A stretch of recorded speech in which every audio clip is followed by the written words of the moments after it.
Bonjour et bienvenue dans le cours de français C1 de l'école Roudien. Je suis votre professeur Romain. Lors de notre dernier cours, on avait appris du vocabulaire sur Internet et aussi on avait appris à créer des mots valises, comme le mot courriel. Aujourd'hui, on va faire un cours sur la synthèse. On va faire une introduction à la synthèse de documents écrits. C'est quelque chose d'important, c'est quelque chose dont vous aurez besoin assez souvent et vous en aurez besoin pour le DALF. Donc, ouvrez bien vos oreilles et c'est parti. Alors, tout d'abord, on va regarder la définition d'une synthèse. Qu'est-ce qu'une synthèse ? Donc, une synthèse, c'est une opération intellectuelle par laquelle on réunit en un tout cohérent, structuré et homogène divers éléments de connaissance concernant un domaine particulier. Donc, comme vous pouvez voir, c'est une définition que j'ai prise dans le dictionnaire Larousse. Donc une synthèse de documents, c'est réunir, donc mettre ensemble, réunir de façon logique, cohérent, ça veut dire logique, et structurer des informations qui viennent de différents textes, de différents documents. Donc vous prenez les informations de plusieurs documents, vous les réunissez, vous les mettez ensemble de manière logique et structurée, et ça vous donne une synthèse. Donc, le but d'une synthèse de documents est de résumer les idées principales de plusieurs documents en un seul texte. Donc le but d'une synthèse, c'est de prendre les idées principales de plusieurs documents et les mettre dans un seul texte, la synthèse. L'objectif n'est pas de séparer les idées des documents en plusieurs parties, ni de les citer mot pour mot, mais de sélectionner, classer, exposer avec vos propres mots les points de vue des auteurs sur le sujet commun développé par les documents. Donc, quand vous faites une synthèse, il ne faut pas faire première partie, le premier texte, deuxième partie, le deuxième texte. Il ne faut pas non plus reprendre les phrases des textes originaux. D'accord ? On ne fait pas de citation. Il n'y a pas de place pour faire de citation. Ce qu'il faut faire, c'est utiliser les idées d'un texte, les idées d'un second texte, d'un troisième, les mettre ensemble et voir ce qu'on peut développer comme idée à partir de ça. Ensuite, si vous allez faire des études en France, vous verrez qu'en France, la méthodologie est l'une des choses les plus importantes quand vous faites vos études. Bien sûr, ce que vous écrivez dans un texte, c'est important, mais la manière dont vous l'écrivez, c'est très important aussi. Donc, à chaque fois que vous écrivez un texte, il faut suivre une méthode. On n'écrit pas un texte n'importe comment, on n'écrit pas nos idées de manière désorganisée, il faut avoir une méthode, suivre une méthode. Donc, comment écrire une synthèse ? On va voir ça ensemble. La première chose à faire, c'est de lire tranquillement et en détail les documents, afin de bien les comprendre. Donc, si vous participez par exemple à la synthèse du DALF, vous avez beaucoup de temps. Donc, prenez votre temps pour bien lire les documents, bien comprendre tous les détails, et à partir de là, vous pourrez commencer votre synthèse. D'abord, il faut vraiment prendre son temps pour bien comprendre les documents.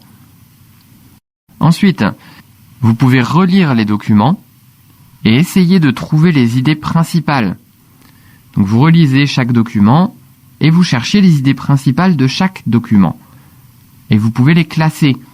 Par exemple, idée numéro 1, vous pouvez souligner en rouge. Idée numéro 2, vous soulignez en bleu. Idée numéro 3, vous soulignez en vert. Vous faites ça dans tous les documents. Comme ça vous permet de trouver très facilement les idées principales et de les classer selon leur thème. Une fois que vous avez fait ça, vous pouvez commencer à préparer un plan. Donc une introduction, un développement et une conclusion. D'accord ? Vous préparez d'abord votre plan. Vous n'écrivez rien dans le plan. Vous utilisez juste les idées que vous avez trouvées avant dans les textes et vous faites un plan à partir de ça. Et c'est une fois que vous aurez un plan précis, un plan bien organisé, bien structuré, un plan logique, une fois que vous aurez ça, vous pouvez commencer à rédiger, à écrire votre synthèse. Ne commencez pas à écrire la synthèse avant d'avoir votre plan. Donc quand vous faites une synthèse, une chose importante, bien sûr, c'est d'avoir un brouillon. Vous prenez une feuille à côté pour écrire les informations dont vous aurez besoin. Vous pouvez réécrire les idées principales et vous ferez votre plan sur le brouillon. Dans la synthèse finale, on ne verra pas votre plan, vous n'allez pas écrire votre plan, mais vous devez avoir un plan sur le brouillon, sinon votre synthèse n'aura pas de logique, elle n'aura pas de structure. Et si vous faites une synthèse qui n'est pas structurée, c'est très difficile à lire pour la personne qui corrige, et vous serez pénalisé là-dessus. Vous perdrez des points si votre synthèse n'est pas structurée, et vous perdrez beaucoup de points, pas juste un petit peu. Si vous allez à l'université, après en France, la majeure partie du travail d'université, c'est de la méthode aussi. Si vous n'avez pas de méthode, vous ne pourrez pas être diplômé. Par contre, une fois que vous avez une méthode, une fois que vous avez compris comment faire, c'est très simple. Une synthèse, c'est pas compliqué à faire. Il faut juste connaître la méthode. Une fois que vous avez la méthode, c'est bon. Donc, pour résumer, première chose à faire, vous lisez tranquillement les textes pour bien les comprendre. Deuxième chose, vous relisez les documents et soulignez les idées principales en plusieurs couleurs pour les différencier. Ensuite, vous préparez un plan, une introduction et une conclusion au brouillon. Et enfin, vous commencez à rédiger votre synthèse. Une fois que vous avez votre plan, rédiger la synthèse, c'est vraiment simple. Voilà, maintenant on va regarder les choses à ne pas faire. Attention. Donc attention, certaines choses sont à éviter.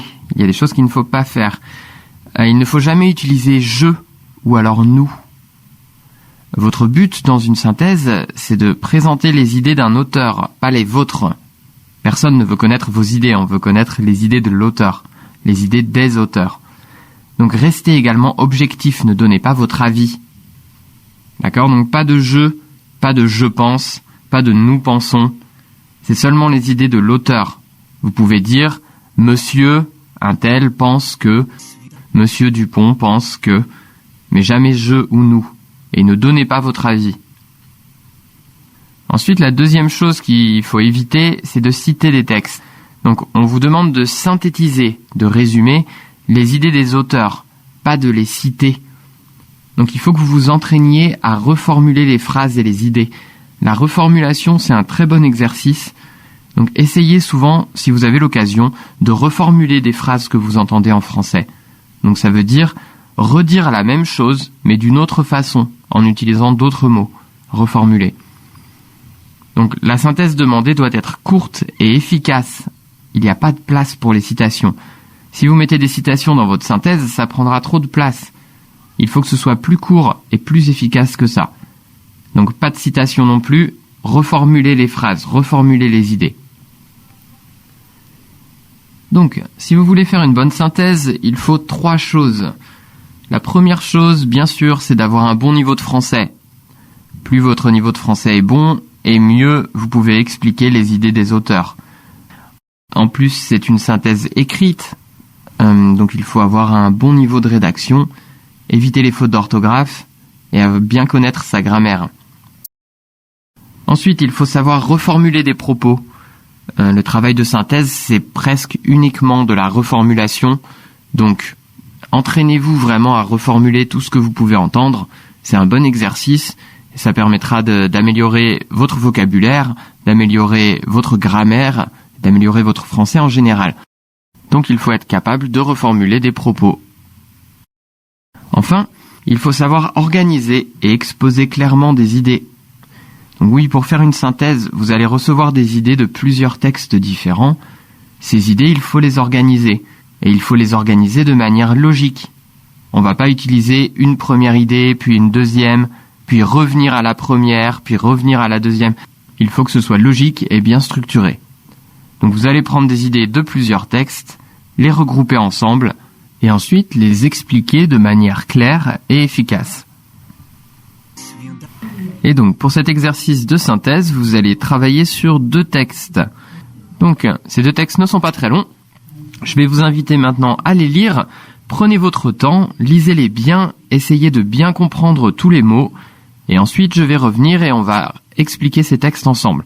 C'est important de bien comprendre tous les mots, donc avant de commencer la synthèse, vous lisez bien et on expliquera tous les mots ensemble. Bon courage!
Voilà, donc vous avez lu les deux textes, j'espère que vous avez réussi à comprendre le sens principal. On va les regarder ensemble un par un et on va expliquer les mots difficiles. Donc le premier texte, je commence par lire. Même si le livre et les éditeurs font encore de la résistance, la littérature sans papier pourrait bien devenir, et plus vite que prévu, le standard de demain. Fini alors, pour les écoliers, les sacs à dos surchargés de manuels scolaires d'histoire géo, de mathématiques ou de physique-chimie. Fini les valises intransportables que déplacent des papivores d'un lieu de villégiature à l'autre pour ne pas bronzer idiot sur la plage. Pour autant, cette révolution attendue ne signera pas la mort du papier. La standardisation prochaine de la littérature numérique va probablement consacrer le grand retour du livre-objet, mieux imprimé et pourquoi pas enluminé, au détriment du livre de poche qui, à moyen terme, semble déjà condamné. Quant au métier d'éditeur, s'il va connaître probablement quelques turbulences, il ne risque pas de changer radicalement. Plus que jamais, ceux-ci, les éditeurs, auront le rôle essentiel de dénicher les vrais talents parmi des dizaines de milliers de prétendants qui, grâce aux livres numériques, rêvent déjà d'être publiés facilement. Donc voilà pour le texte, on va regarder ensemble les mots difficiles. Le premier mot que j'ai sélectionné, c'est surcharger. Vous connaissez sûrement le mot charger. Ça veut dire faire porter un poids à quelque chose ou mettre des objets dans quelque chose. Quand vous déménagez, vous mettez vos meubles dans un camion, donc vous chargez le camion.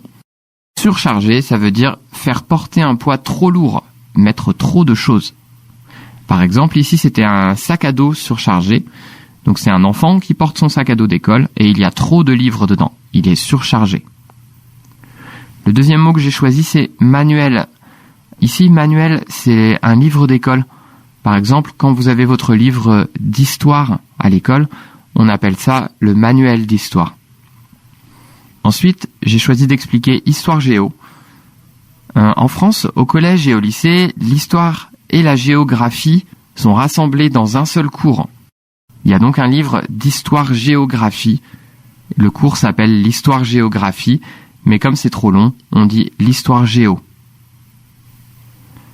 Le quatrième mot que j'ai choisi, c'est papivore. Ici, papi veut dire papier, vor veut dire manger.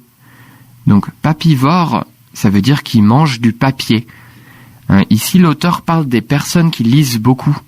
Il les appelle papivores parce qu'ils consomment beaucoup de papier. Ils mangent pas vraiment le papier, mais ils utilisent beaucoup de papier. Vous pouvez faire beaucoup de mots avec le suffixe vor.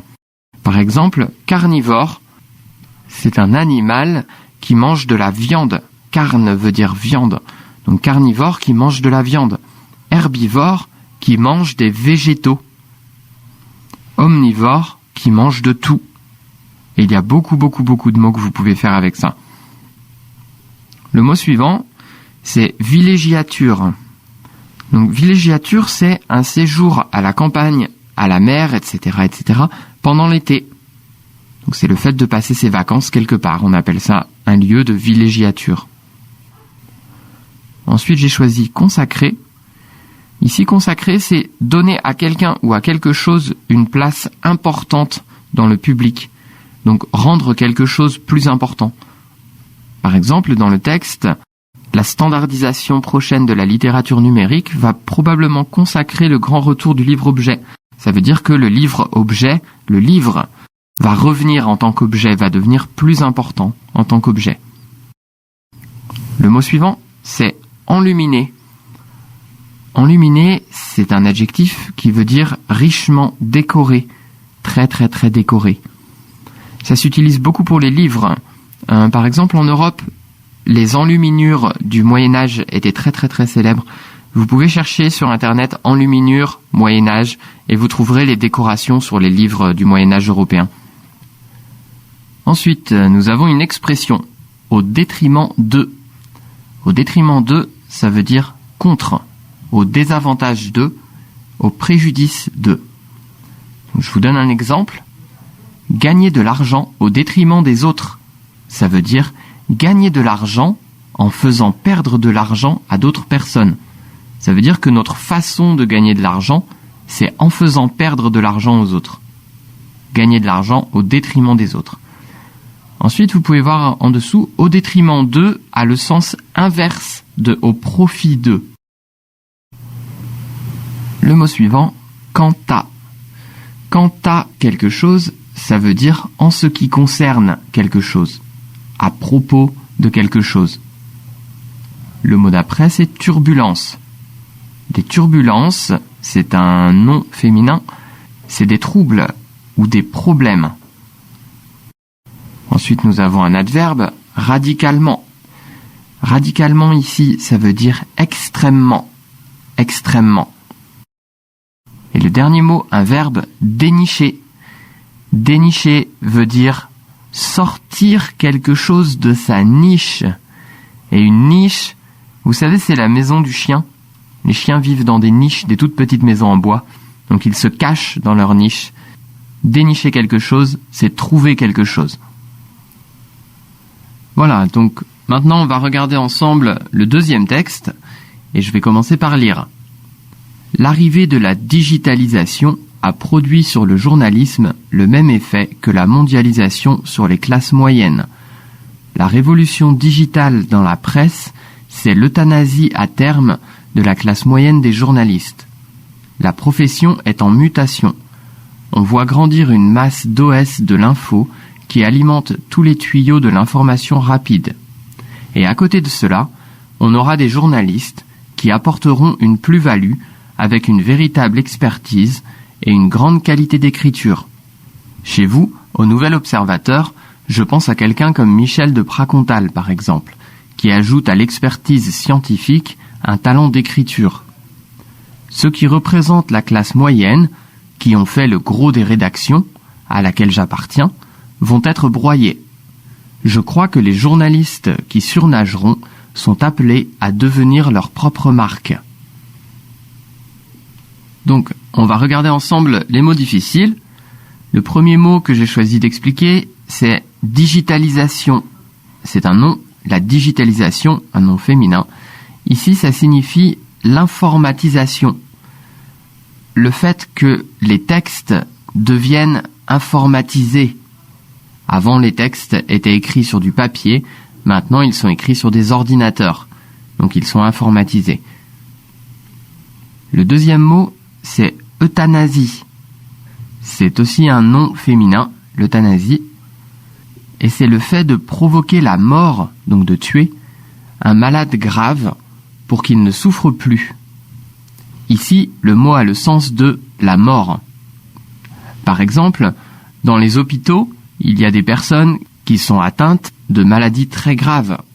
Et on sait que ces personnes ne peuvent pas être soignées. On sait qu'ils vont mourir. Comme ces personnes n'ont plus de chance de vivre, et qu'en plus elles souffrent, elles ont mal, dans certains pays, c'est légal de provoquer leur mort, donc de les tuer. Ça s'appelle une euthanasie. Ici dans le texte, il dit « La révolution digitale dans la presse, c'est l'euthanasie à terme de la classe moyenne des journalistes. » Il veut dire « c'est la mort » ou alors « c'est la fin de la classe moyenne des journalistes. » Il n'y aura plus de journalistes de classe moyenne. Le troisième mot qu'on va expliquer ici, c'est mutation. Une mutation, c'est aussi un nom féminin, et c'est un changement important, ou une transformation. Ensuite, nous avons l'abréviation OS. Un OS, c'est un ouvrier spécialisé. Donc ici, l'auteur utilise ce mot pour dire que le métier de journaliste ressemble de plus en plus à un métier normal, dans lequel on n'a pas forcément besoin d'être très créatif. Ensuite, on va voir le mot tuyau. On a déjà expliqué dans un cours précédent le mot tuyau. Donc vous savez, c'est le tube dans lequel passe l'eau. Ici, l'auteur utilise le mot tuyau pour continuer la métaphore de l'ouvrier. Il a parlé tout à l'heure d'ouvrier spécialisé, d'OS, et donc il utilise le mot tuyau pour continuer sur la même métaphore, sur la même comparaison. Le mot suivant, c'est plus-value. Une plus-value, c'est aussi un nom féminin. C'est une augmentation de la valeur d'un bien. Donc dans le texte, on aura des journalistes qui apporteront une plus-value.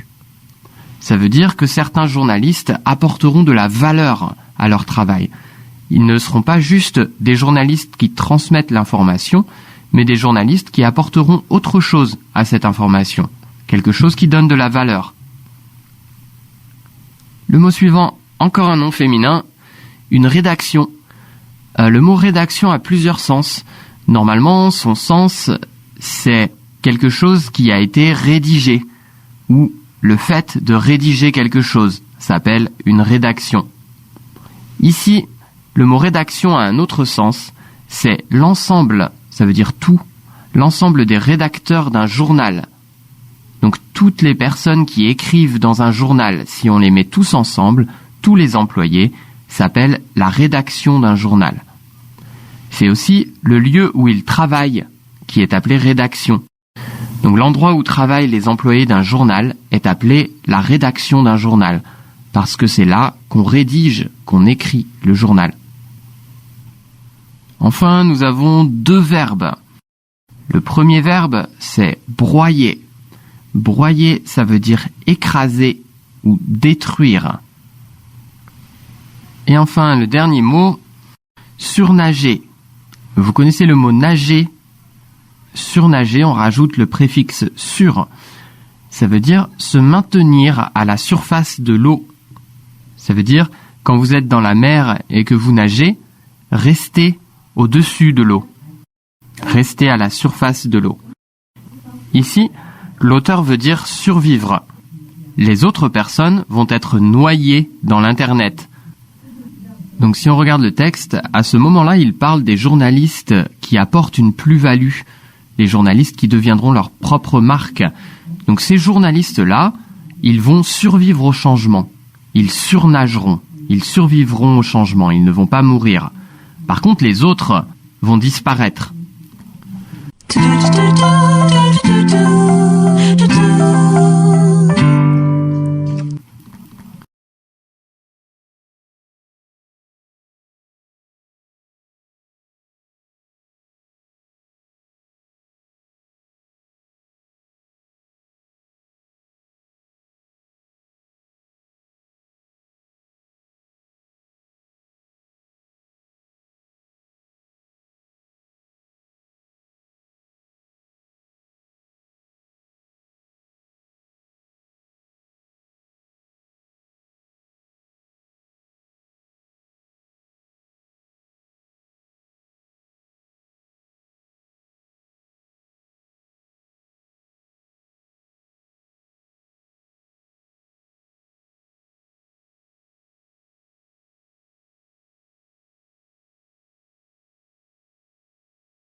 Donc, voilà pour ces deux textes. Je vous les remets tous les deux. Vous allez les relire une deuxième fois. Et cette fois-ci, votre objectif, c'est de sélectionner, de trouver les idées principales de chaque texte. Donc, essayez de noter d'une couleur différente chaque idée qu'il y a dans les textes. Par exemple, la première idée, vous l'écrivez en rouge. La deuxième idée, vous l'écrivez en bleu. La troisième, Si c'est un peu la même que la première idée, vous l'écrivez en rouge aussi, etc., etc., de façon à pouvoir classer ces idées après. Donc je vous laisse chercher les idées principales de chacun des textes, et je reviens ensuite pour la correction.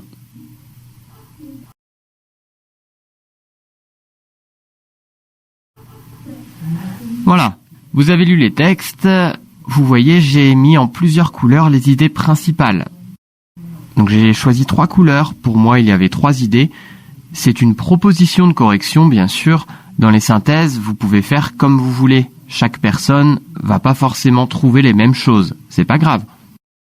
Donc en orange, j'ai sélectionné les idées qui montrent que l'arrivée de l'informatique entraîne de profonds changements, donc des grands changements, dans notre rapport à l'écrit, dans la façon dont nous utilisons, dans la façon dont nous considérons l'écrit. Donc j'ai sélectionné 2 phrases. La première, c'est « La littérature sans papier pourrait bien devenir plus vite que prévu le standard de demain ». Donc c'est pour montrer que l'évolution est importante et rapide. La deuxième phrase que j'ai sélectionnée, c'est dans le deuxième texte « La profession est en mutation ». Donc la profession est en train de changer. Ensuite, en gris, j'ai sélectionné les choses ou les métiers qui vont disparaître. Donc dans le premier texte, j'ai sélectionné les sacs à dos surchargés, fini les valises intransportables et au détriment du livre de poche qui, à moyen terme, semble déjà condamné. Voilà, donc ça montre un peu ce qui va disparaître à cause ou grâce à l'informatique. Dans le deuxième texte, j'ai sélectionné l'euthanasie à terme de la classe moyenne des journalistes, puisque les journalistes de classe moyenne vont disparaître. J'ai sélectionné aussi ceux qui représentent la classe moyenne, qui ont fait le gros des rédactions, à laquelle j'appartiens, vont être broyés. Enfin, en bleu, j'ai choisi les choses qui vont s'améliorer. Donc dans le premier texte, vous avez le grand retour du livre objet. Il y a aussi, quant au métier d'éditeur, s'il va connaître très probablement quelques turbulences, il ne risque pas de changer radicalement. Dans le deuxième texte, des journalistes qui apporteront une plus-value. Et la dernière phrase, je crois que les journalistes qui surnageront sont appelés à devenir leur propre marque. Voilà. Pour moi, dans ces 2 textes, les idées importantes étaient là. Vous avez peut-être sélectionné d'autres idées, et c'est peut-être très bien aussi. C'est peut-être même mieux. Chaque personne peut voir les choses différemment, et donc vous pouvez sélectionner les idées qui vous intéressent, qui vous semblent les plus importantes. Donc maintenant que vous avez sélectionné des idées, soit vous utilisez les miennes, soit vous utilisez celles que vous avez sélectionnées, vous allez essayer de faire un plan. Donc vous prenez une feuille, vous conservez les idées que vous avez sélectionnées, et vous essayez de classer ces idées dans un plan pour synthétiser, pour résumer le contenu de ces 2 textes. Voilà, donc ce que vous devez faire maintenant, c'est ça. Vous pouvez continuer de regarder les textes, et vous écrivez sur une feuille votre plan. En plus du plan, écrivez une petite introduction. L'introduction ne doit pas être longue, quelques lignes, peut-être 3 lignes, 4 lignes, c'est bon. Et une petite conclusion. Voilà, donc je vous laisse faire ça et je reviens ensuite.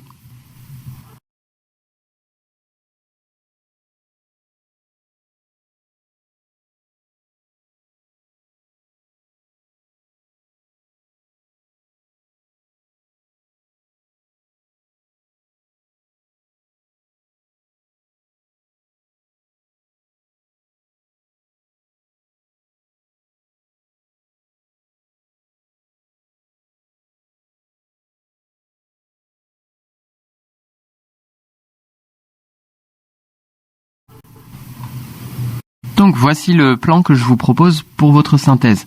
Donc tout d'abord l'introduction, je vais lire mon introduction.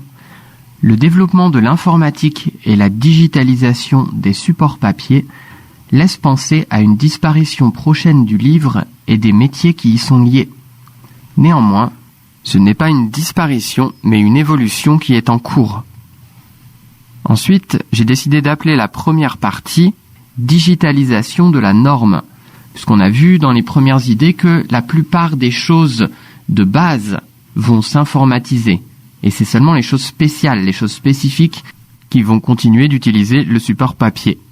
Donc le premier point pour moi, c'est la digitalisation de la norme. Le deuxième point, l'amélioration de l'exception. En conclusion, si la révolution informatique va bien diminuer le nombre de productions papier, elle ne les fera pas disparaître dans un proche avenir. Les contenus de grande qualité continueront d'être imprimés et c'est en réalité notre rapport à l'écrit qui va évoluer. Voilà, donc maintenant c'est à vous. Vous avez une introduction, vous avez une conclusion et vous avez un plan. Vous avez aussi les idées principales. À vous d'écrire une synthèse. Donc la synthèse doit faire environ 200 mots. Donc vous pouvez compter les mots. Il faut faire environ 200 mots. Donc 200 mots, c'est une petite page. C'est pas une page entière. Une page entière, c'est 300 mots. Donc à vous, et je reviens tout de suite après avec une proposition de correction.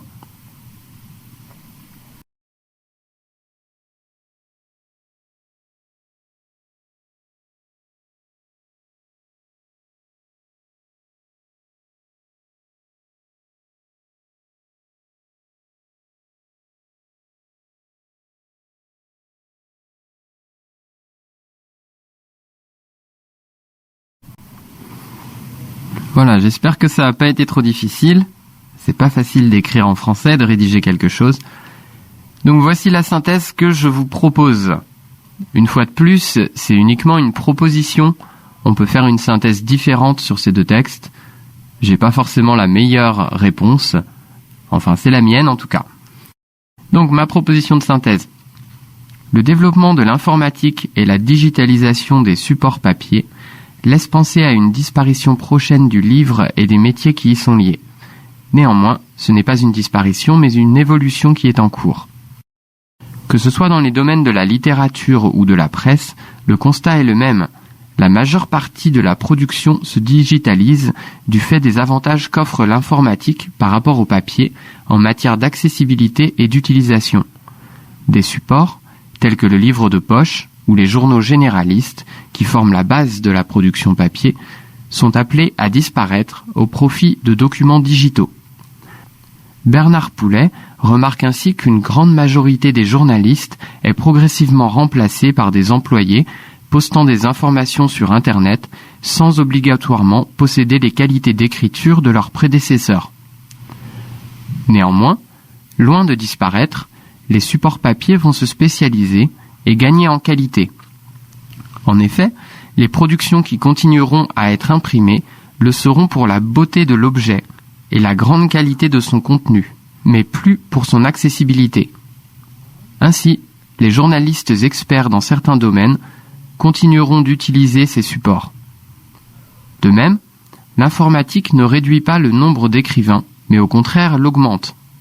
Le métier d'éditeur ne consistera donc plus à chercher des écrivains de qualité, mais à les sélectionner parmi le grand nombre de candidats. Si la révolution informatique va bien diminuer le nombre de productions papier, elle ne les fera pas disparaître dans un proche avenir. Les contenus de grande qualité continueront d'être imprimés et c'est en réalité notre rapport à l'écrit qui va évoluer. Voilà, donc voici ma proposition de synthèse sur ces deux documents. Vous pouvez en avoir fait une autre, vous pouvez avoir une autre logique que la mienne, vous pouvez avoir fait un plan différent, avoir sélectionné différentes idées. Il y a sûrement plus d'une synthèse possible, mais voici celle que je vous propose en tout cas. Je vous conseille d'essayer de relire cette synthèse. Normalement, il n'y a pas trop de mots compliqués, vous devriez pouvoir comprendre tout. Donc essayez de relire la synthèse pour bien comprendre chaque partie et voir un petit peu comment j'ai utilisé le plan dans cette synthèse. Voilà, notre cours d'introduction à la synthèse de documents écrits se termine ici. Vous pouvez essayer de vous entraîner à la maison, sélectionner plusieurs documents, faites des synthèses. Le plus important, c'est d'essayer de bien comprendre le plan et la méthode. C'est vraiment ça qui est important quand vous écrivez une synthèse. Avoir une bonne méthode, savoir ce que vous devez faire et faire un bon plan. Si vous avez un bon plan, une bonne méthode, le reste sera facile. Donc aujourd'hui, c'était un cours d'introduction à la synthèse des documents écrits. On fera un autre cours sur la synthèse de documents écrits plus tard qui sera plus long que celui-là. Donc je vous souhaite une bonne journée à tous et on se revoit dans notre prochain cours. Au revoir. L'horloge tourne, les minutes sont des rides et moi je rêve d'arrêter le temps.